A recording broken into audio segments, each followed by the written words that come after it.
Halo, bertemu kembali dengan saya, Hieronymus Erwin Indrawan. Pada kesempatan ini, kita akan membahas mengenai mata kuliah akuntansi manajemen, memasuki pertemuan ke-12. Pada pertemuan ke-12 ini, kita akan membahas mengenai akuntansi pertanggungjawaban dan laporan untuk manajemen. Oke?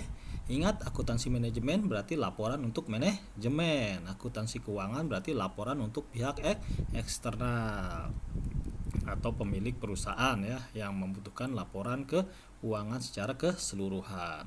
Sebelum memasuki pertemuan ke-12, saya akan membahas mengenai tugas ya. Saya cukup cukup sedih ya kemarin.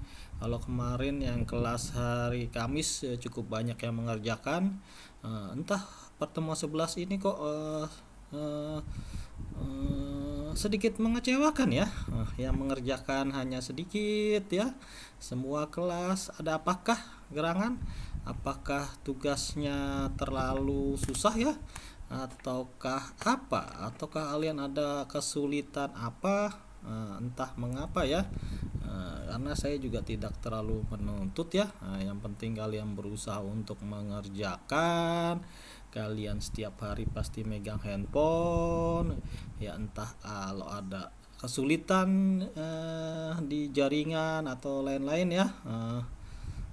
Cuman ya cukup mengecewakan hasil tugas-tugasnya. Untuk kelas Senin hanya dua kelompok yang mengerjakan, satu kelompok mengerjakan dengan benar, satu kelompok tidak membaca apa yang diminta ya. Kelas hari Kamis juga hanya dua kelompok ya, cukup memprihatinkan. Oke, ya memang seperti itulah kondisinya mungkin ya. Tetap semangat ya, semoga nanti di semester depan kita sudah bertatap muka, bertemu di dalam kelas ya, saling berinteraksi, saling bisa bertanggung jawab. Oke, bila pada pertemuan sebelumnya kita telah membahas mengenai penetapan harga ya, kemudian kita telah membahas mengenai bagaimana memilih ya dengan berbagai pilihan alternatif yang ada ya, baik itu mengganti atau mempertahankan ya, memilih berbagai kondisi investasi ya, sebenarnya memilih investasi yang ada, mana yang terbaik ya berdasarkan perhitungan laba rugi. Oke, pada pertemuan ini kita sama bagaimana pertanggungjawaban dan laporan untuk manajemen ya. Pada dasarnya selama kita hidup ya, kita harus mempertanggungjawabkan ya semua, baik diri sendiri, perbuatan diri sendiri ya, apalagi bila kita menggunakan uang orang lain ya. Sama juga saat kita bekerja ya. Saat kita bekerja, kita menggunakan uang perusahaan, karena itu harus ada pertanggungjawabannya. Itu uangnya kemana saja. Nah, itulah akuntansi pertanggungjawaban. Oke, sekarang kita masuk slide pertama ya. Menurut Mulyadi, akuntansi pertanggungjawab adalah suatu sistem akuntansi yang disusun sedemikian rupa sehingga pengumpulan dan pelaporan biaya dan pendapatan dilakukan sesuai dengan pusat pertanggungjawaban dalam organisasi, dengan tujuan agar dapat ditunjuk orang atau kelompok orang yang bertanggung jawab atas penyimpangan biaya dan pendapatan yang dianggarkan. Nah, biasanya kalau dalam perusahaan itu sudah jelas ya, ada namanya departemen audit ya. Itu kalau perusahaan besar ya. Nah, kalau perusahaannya masih baru mulai ya tinggal pimpinannya ya, bagaimana pimpinannya setelah menerima laporan itu dicek ya. Nah, jadi untuk kita yang mengerjakan pertanggungjawabannya adalah kita harus mencatat sesuai dengan apa yang ada hitam di atas putih. Nah, itulah bagi kita sebagai seorang yang bekerja melakukan pencatatan ya.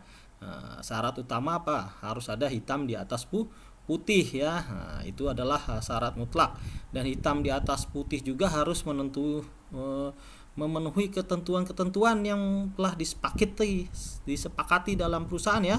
Misalnya harus ada tanda tangan, prosedurnya lengkap, ada materai, dan ada hal-hal lain yang telah disepakati sehingga hitam di atas putih itu menjadi sah ya. Jadi intinya itu ya, setiap pertanggungjawaban, setiap serah terima itu harus ada bukti dokumen, dan bukti dokumennya sesuai dengan yang telah disepakati bersama tertera dalam SOP. Nah, kemudian akuntansi pertanggungjawaban pada umumnya digunakan oleh satu segmen bisnis di mana manajernya bertanggung jawab. Nah, di sini ada pusat biaya. Pusat biaya pasti ya isinya biaya. Kemudian, nah kalau pusat biaya ya uang yang dikeluarkan sama lagi harus sesuai dengan hitam di atas putih, sesuai dengan peruntukannya, bonnya sesuai. Kemudian pusat pendapatan, barang yang keluar harus ada buktinya, harus ada surat jalannya, harus ada invoice-nya ya. Itu pusat pendapatan. Pusat laba ya, di sini yang melakukan perhitungan pendapatan dan pengeluaran. Kemudian pusat investasi. Nah, sebenarnya dalam perusahaan pusat investasi itu adalah apa? Ya, ada manajer sendiri yang memanfaatkan uang lebih ya, uang lebih atau uang yang menganggur dalam perusahaan. Tapi perusahaan tersebut sudah punya bisnisnya ya. Nah, pusat investasi di sini adalah memanfaatkan uang yang menganggur. Biasanya ada di wilayah manajemen keuangan, departemen keuangan. Nah, diukurnya, kita akan membahas dengan pusat investasi ini. Diukurnya adalah dengan ROI ya, Return on Investment. Di sini pengukuran kinerja pusat investasi dapat menggunakan rasio Return on Investment ya. ROI, rumus ROI. Return merupakan kemampuan manajemen dalam mengoperasionalkan aktiva atau harta untuk mendapatkan laba. Laba perusahaan dibedakan atas laba kotor atas penjualan. Jadi kalau laba kotor rumusnya apa? Penjualan bersih dikurangi HPP ya. HPP bersih itu hasilnya adalah laba kotor. Nah, kemudian laba kotor dikurangi operasional perusahaan. Operasional perusahaan di sini adalah maksudnya pemasaran dan administrasi. Yaitu hasilnya adalah laba operasi. Nah, setelah laba operasi ini dikurangi dengan bunga ya. Nah, perusahaan kan modalnya ada yang utang. Nah, itu dikurangi bunga dan pajak, barulah menghasilkan laba bersih. Oke, untuk itu kalian harus hafal ya susunan laba rugi ya. Jadi pendapatan atau penjualan itu 100% persentasinya, kemudian HPP, pendapatan penjualan dikurangi HPP adalah tadi apa? Laba kotor. Laba kotor dikurangi biaya administrasi dan penjualan adalah laba operasi ya kan. Laba operasi dikurangi beban bunga dan pajak adalah laba bersih. Atau ada yang disingkat lagi laba operasi dikurangi bunga dulu kan, baru laba before tax ya. Nah, setelah itu baru laba after tax. Banyak istilah-istilahnya.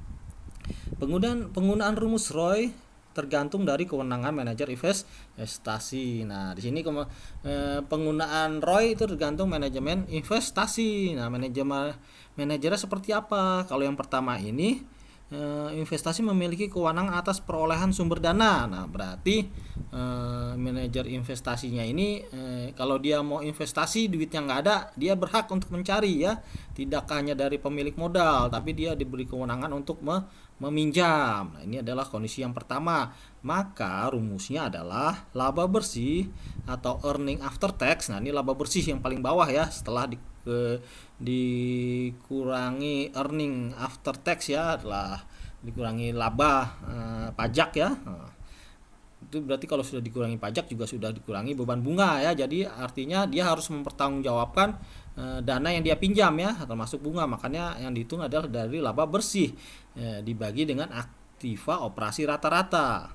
Aktiva operasi rata-rata rumusnya adalah aktiva awal ditambah aktiva akhir dibagi 2, sama ya, awal tambah akhir dibagi 2. Nah, aktiva operasi rata-rata itu apa? itu adalah aktiva dalam neraca ya, aktiva yang dipakai untuk usaha, untuk operasional perusahaan ya.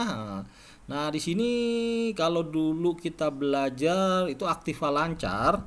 Aktiva lancar bisa dianggap sebagai aktiva operasi.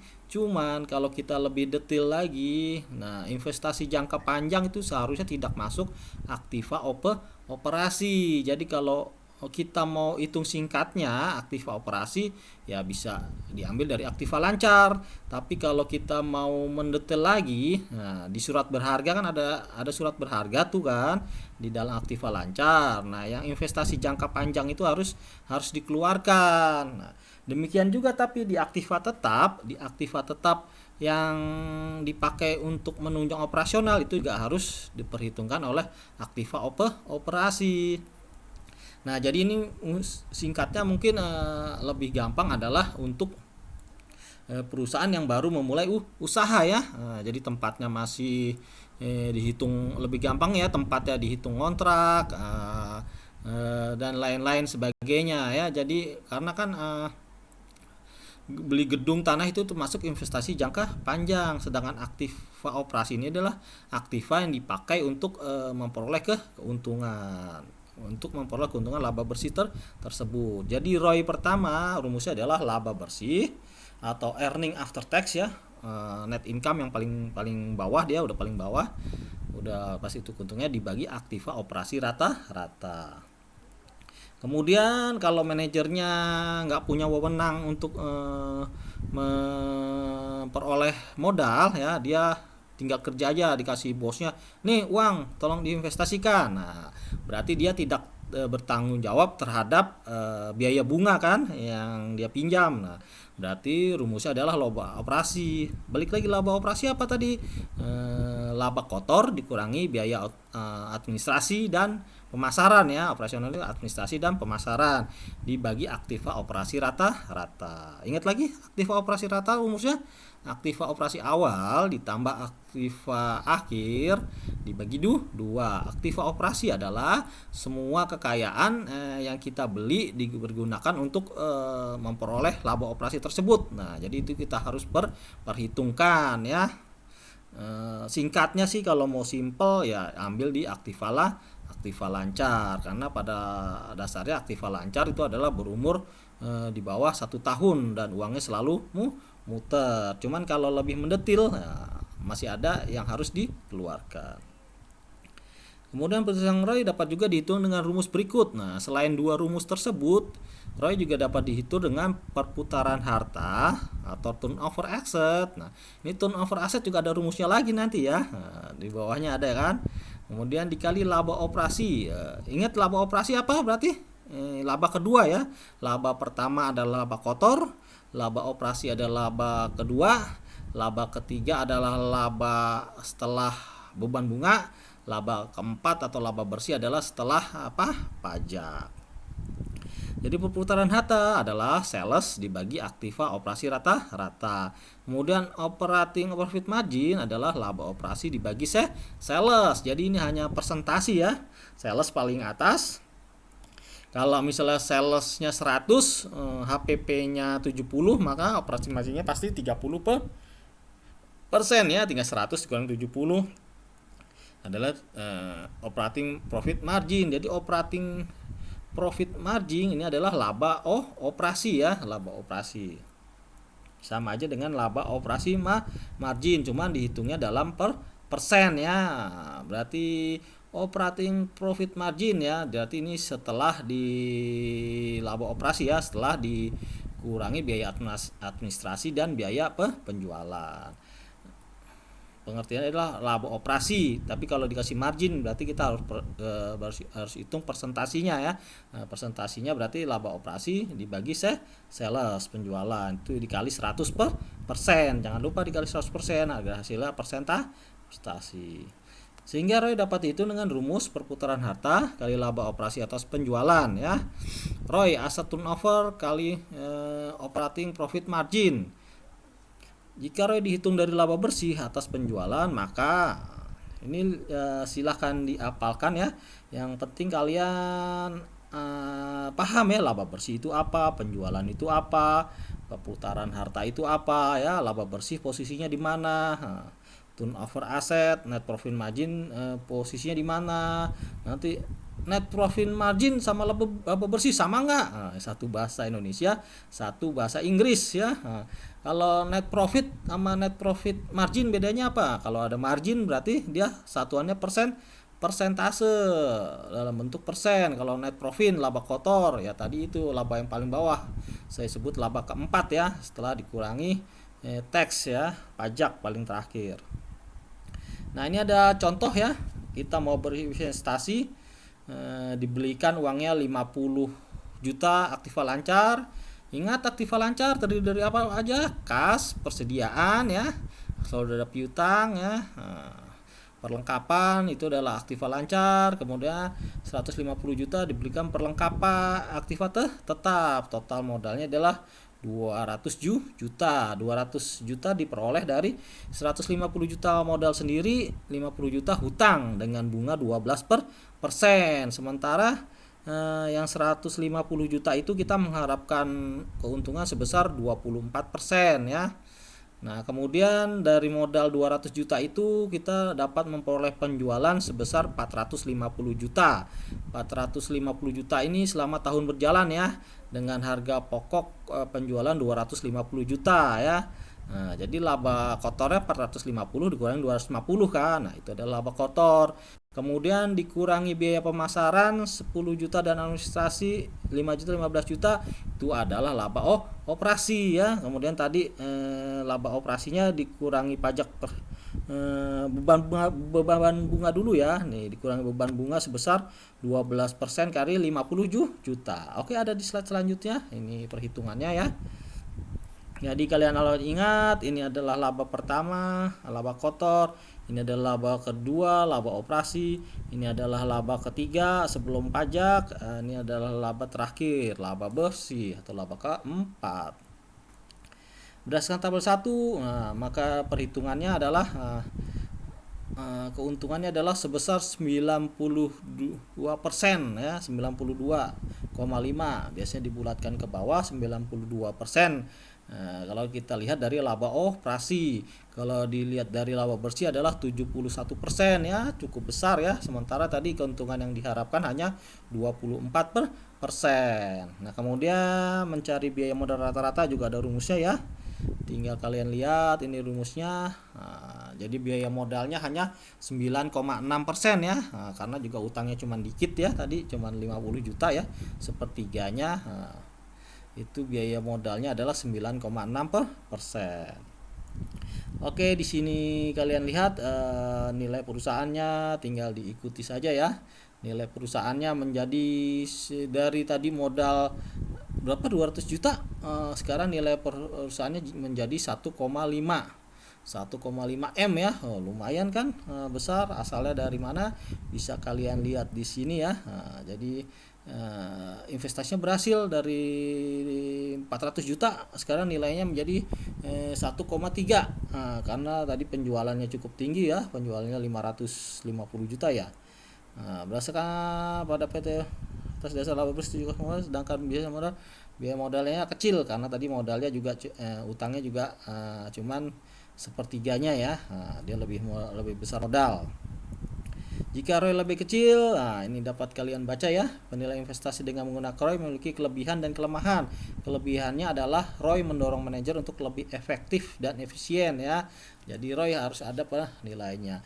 Namun di balik perhitungan ini ya, kalau kalian dalam kita berusaha, sesungguhnya pemilik modal sudah banyak memperoleh keuntungan selama dia melakukan operasional perusahaan ya, karena kan semua pengeluaran dia itu bisa ditanggung oleh perusahaan. Nah, itu adalah sudah salah satu keuntungan yang dia peroleh ya sebagai pemilik modal, di luar dia memperoleh dari laba perusahaan. Jadi ada juga keuntungan yang sudah diperoleh sebenarnya saat dia menjalankan bisnis ini ya. Oke, selanjutnya kinerja pusat biaya. Kalau tadi kita sudah dimulai dari investasi paling banyak, sekarang adalah kinerja pusat biaya. Nah, namanya biaya sudah pasti di sini harus ada perbandingan ya. Perbandingannya adalah dengan anggaran yang kita buat dan biaya standar perusahaan.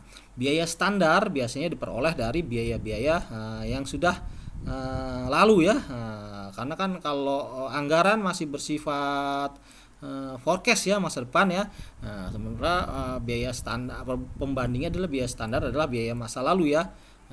Karena biaya masa lalu sudah kelihatan ya, sudah tercatat, terrekord. Nah, itu juga bisa dirata-ratakan dan biasanya dijadikan biaya standar untuk acuan membuat anggaran. Tadi ya pusat biaya. Nah, biasanya kalau dalam kondisi sulit ya, tidak dapat memperoleh peningkatan penjualan, maka biasanya manajer yang pintar akan membahas menekan biaya agar tetap penjualan tetap laba naik dengan menekan biaya. Kemudian di sini kinerja pusat laba.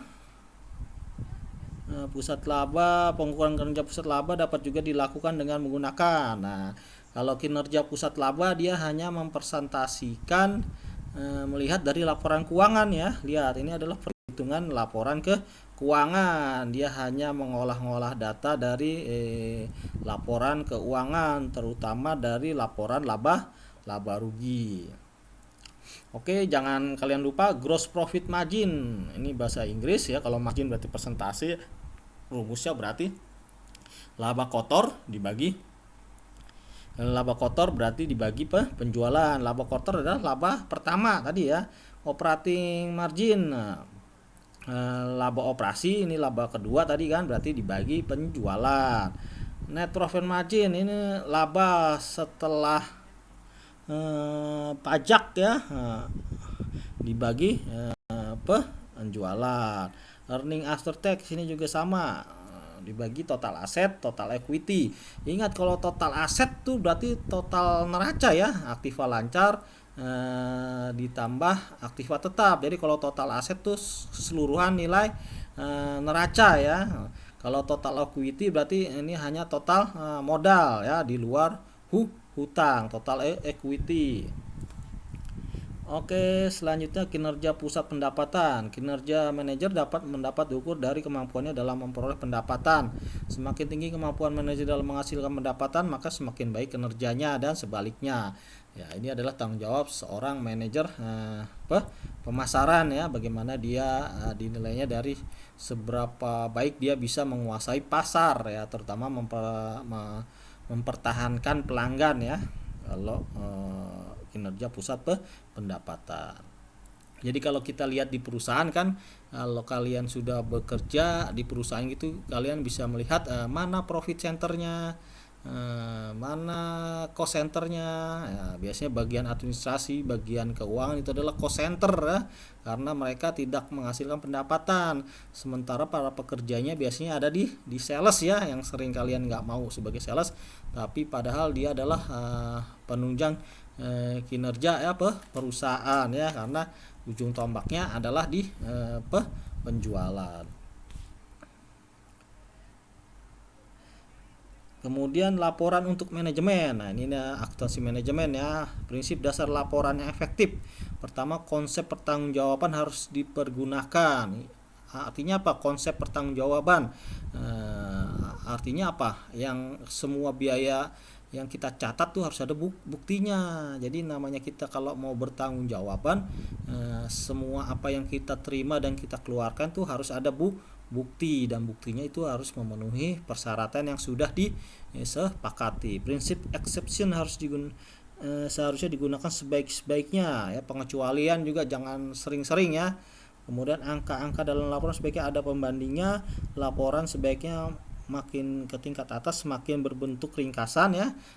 Jadi kalau sebagai top manajemen semakin ke atas dia hanya mau taunya untungnya berapa ya, sementara kalau tingkat operasional teknik ya, lebih ke teknik, ini kenapa bisa kejadian, ini kenapa. Nah, jadi semakin ke atas harus lebih ringkas, karena mereka kalau top manajemen lebih lebih ringkas, lebih untungnya aja berapa ya, mereka tidak mau mengetahui penyebabnya karena mereka sudah bayar orang kan. Nah, kamu yang bertanggung jawab. Nah, sudah melimpahkan tanggung jawab ya.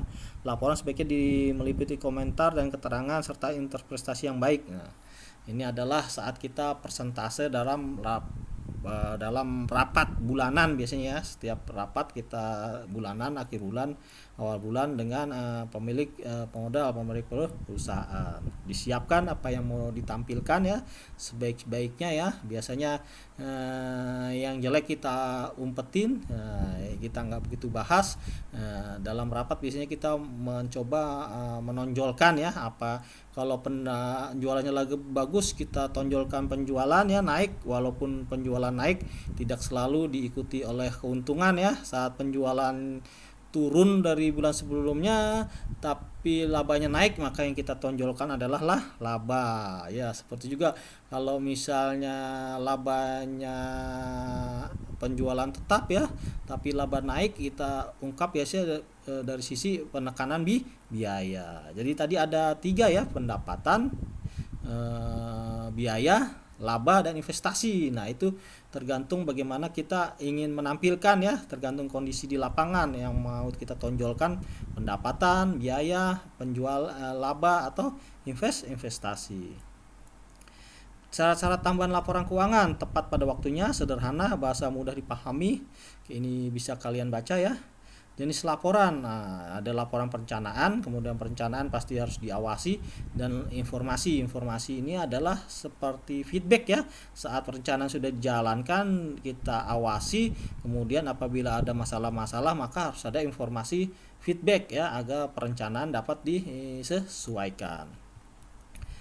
Oke, laporan perencanaan juga dibagi ada jangka pendek, jangka menengah, dan jangka panjang. Sama ya, pembangunan kita juga kan ada jangka pendek, jangka menengah, jangka panjang. Jangka pendek biasanya 5 tahun ya, jangka menengah biasanya 10 tahun, jangka panjang itu 25 tahun.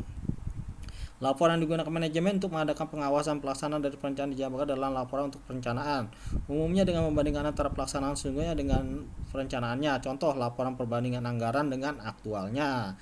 Nah, ini sudah pasti ya, anggaran akan dibandingkan dengan aktualnya, sudah tercapai berapa persen, sudah terserap berapa persen, salesnya sudah tercapai berapa persen ya. Laporan estimasi posisi kas dan realisasinya. Jadi anggaran dibandingkan dengan realnya atau pendapatan sekarang dibandingkan dengan periode sebelumnya juga bisa ya. Laporan yang perlu disampaikan kepada manajemen yang berkenan dengan keadaan tanah lampau umumnya digunakan manajemen untuk menentukan tindakan. Nah, jadi setiap kita presentasi laporan itu harus ada pembandingnya ya, entah itu dengan anggaran ataupun periode sebelumnya, supaya kita bisa membandingkan ya. Makanya tadi yang ditampilkan adalah yang naik-naik saja, diekspos yang naik dari periode sebelumnya. Untuk biaya pasti diekspos yang lebih rendah dari sebelumnya. Jadi harus ada pembanding ya, pembandingnya itu anggaran dan periode sebelumnya. Laporan informasi dapat digolongkan menjadi 2, laporan tren dan laporan analisa. Tren udah tahu ya, tren ya, menanjak, laporan membandingkan suatu kondisi atau aktivitas selama beberapa tahun. Laporan analisa adalah analisa dari keadaan yang telah ada dan seharusnya terjadi. Jadi kalau tren ya itu time series ya, kita menggunakan time series, grafiknya gimana, naik turun. Nah, kemudian kalau analisa, kalau naik itu kenapa, turun kenapa, nah, itu adalah analisanya. Oke, kemudian kita masuk ke contoh soal. Prinsip dasar laporan yang efektif harus, konsep pertanggungjawaban yang harus digunakan. Ya. Nomor 2, syarat tambahan laporan yang efektif, tidak tepat waktu, sederhana, bahasa sulit, tidak sederhana. Itu adalah syarat tambahan laporan yang efektif adalah sederhana. Kemudian 3, jenis laporan manajemen meliputi laporan perencanaan, laporan keuangan, laporan akuntansi, laporan perencanaan. Ini kan ada perencanaan, pengawasan, dan terakhir informasi. 4, laporan perencanaan meliputi perencanaan berarti termasuk jangka waktu ya. Nah, di sini ada yang jangka waktu hanya jangka pendek. Nomor 5, laporan informasi menutupi informasi tadi apa, informasi tren ya, dan analisanya nggak ada, berarti tren A ya, 4A 5A. Oke, itu adalah materi pertemuan ke-12 ya, mengenai apa tadi judulnya, jadi lupa saya judulnya, adalah investasi ya, ROI, cara menghitung ROI. Akuntansi pertanggungjawaban ya, kita harus mempertanggungjawabkan apa yang kita lakukan termasuk dalam bekerja. Demikian juga saat saya mengajar ya, saya harus dapat mempertanggungjawabkan, memberi nilai sesuai dengan tugas-tugas kalian dan kehadiran kalian. Nah, semoga kita dapat bertanggung jawab terhadap kehidupan kita masing-masing. Untuk tugas pertemuan ke-12 entah ya apakah akan saya berikan atau tidak, nanti kalian lihat aja di ruang tugas ya, karena 2 tugas ini cukup kurang baik ya. Cuman sekarang juga kondisi sudah mulai membaik ya, kalian juga sudah bisa bertemu ya, kalian nggak bosan kan di rumah mulu. Nah, mungkin nanti tugas pertemuan ke-12 adalah kalian kopdar ya, kalian bertemu melepas kangen di kampus ya. Kemungkinan sudah boleh datang ke kampus ya untuk bertatap muka ya, untuk berkenalan ya, bersua kembali ya. Kita tunggu saja tugasnya, nanti bisa kalian lihat di halaman tugas. Oke, terima kasih waktunya. Kita ketemu di pertemuan ke-13. Salam.